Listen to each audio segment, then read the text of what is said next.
Happy birthday we miss you.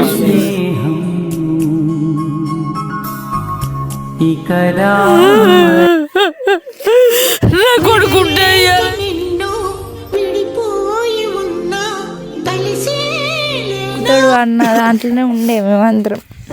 కుతడు అన్న దాంట్లోనే ఉండే మేమందరం బుద్ధిగా అన్నారు, బుద్ధిగా నేను పెంచుకున్నా.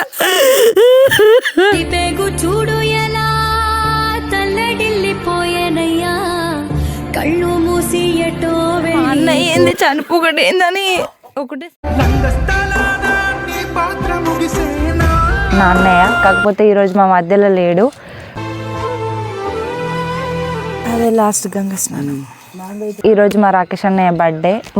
మా మమ్మీ వాళ్ళ సొంత అక్క కొడుకు నా అన్నయ్య. కాకపోతే ఈరోజు మా మధ్యలో లేడు. ఈరోజు November 15 మా అన్నయ్య బర్త్డే. April 11కి మా అన్నయ్య చెట్టు మీద నుంచి పడి చనిపోయిండు. సో వాళ్ళ ఫ్రెండ్స్ అందరు కలిసి అయితే ఇట్లా చేయించిళ్ళు. చాలామంది వచ్చిళ్ళు. అంత ప్రేమను సంపాదించుకున్నాడు మా అన్నయ్య, కానీ ఇక అది అనుకోకుండా అట్లా జరిగింది. ఆ రోజు అన్ఎక్స్పెక్టెడ్గా అయిపోయింది. ఇక చెట్టు మించి పడ్డదన్న వాళ్ళు కొందరు బతుకుతారు, కానీ కాలో చేయగిన అయిపోగాని మా అన్నయ్య అది ఎందుకు అట్లా చేసిండో దేవుడు. కానీ మా పెద్దమ్మ వాళ్ళ కుటుంబానికి మొత్తం మా అన్నయ్య ఒక పెద్ద దిక్కులాగా ఉండే. ఇల్లు కట్టుకోవాలనే ఆశ మాత్రం బాగుండే, సంపాదించాలి, ఇల్లు కట్టుకోవాలి అన్నది బాగుండే. కానీ ఇట్లా అయిపోతుందని అసలు ఎవరు ఎక్స్పెక్ట్ చేయలే. మా అన్నయ్య అనిపోయిన తర్వాత ఒక ఊర్లో మొత్తం ఒక ఎట్లా అయిపోయిందంటే అసలు ఎవరు, నేనైతే ఇప్పటికి కూడా నమ్ముతలేను మా మధ్యలోనే ఉన్నాడు అన్నట్టుగానే అనిపిస్తుంది.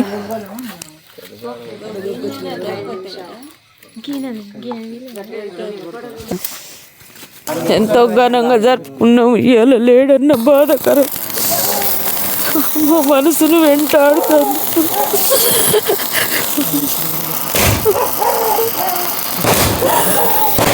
హ్యాపీ బర్త్డే అన్నయ్య, మిస్ యూ సో మచ్.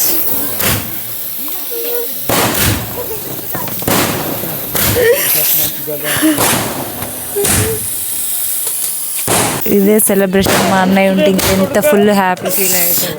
ఎంత మిస్ అయిపోయినావురా. హ్యాపీ బర్త్డే ఇస్తారా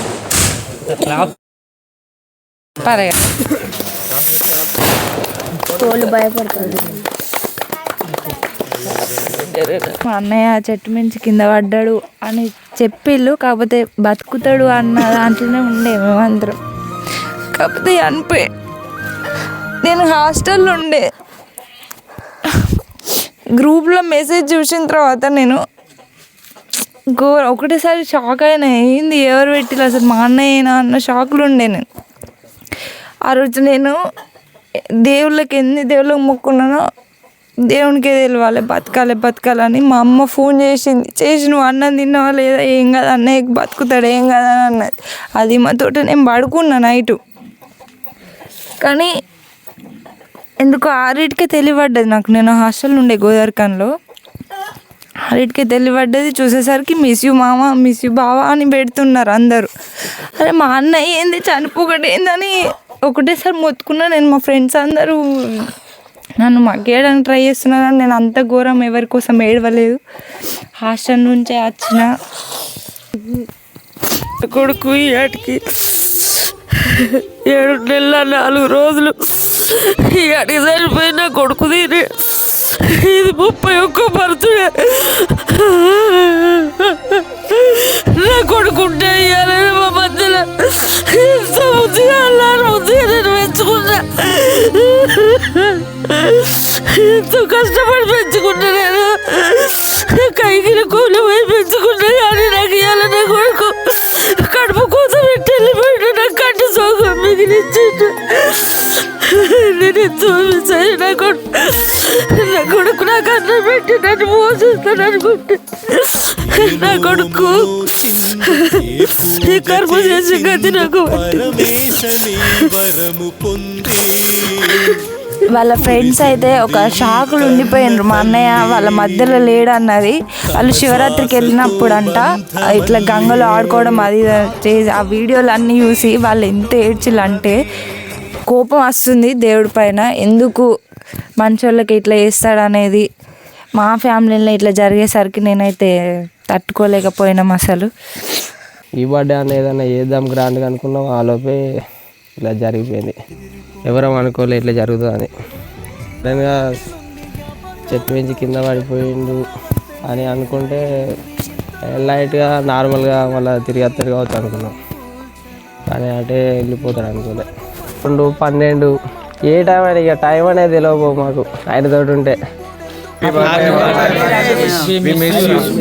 సో మచ్.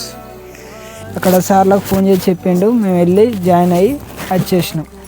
ఇప్పటికి 8 years అవుతుంది వాడు చూపిన పనిలో మేము చేయడం.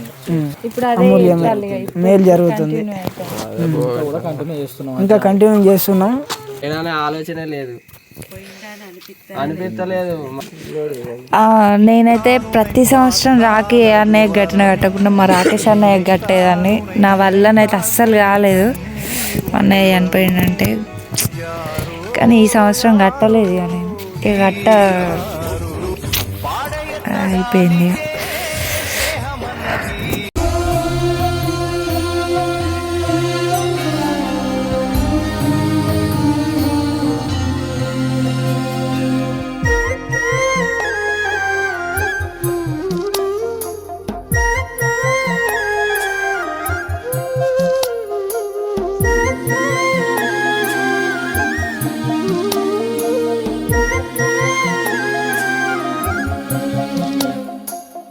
ఏ నోము నోచిందో ఏ పూజ చేసిందో పరమేశని వరము పొంది కురిసింది ఈ కన్న తల్లి తన శ్వాసతో బంధమల్లి.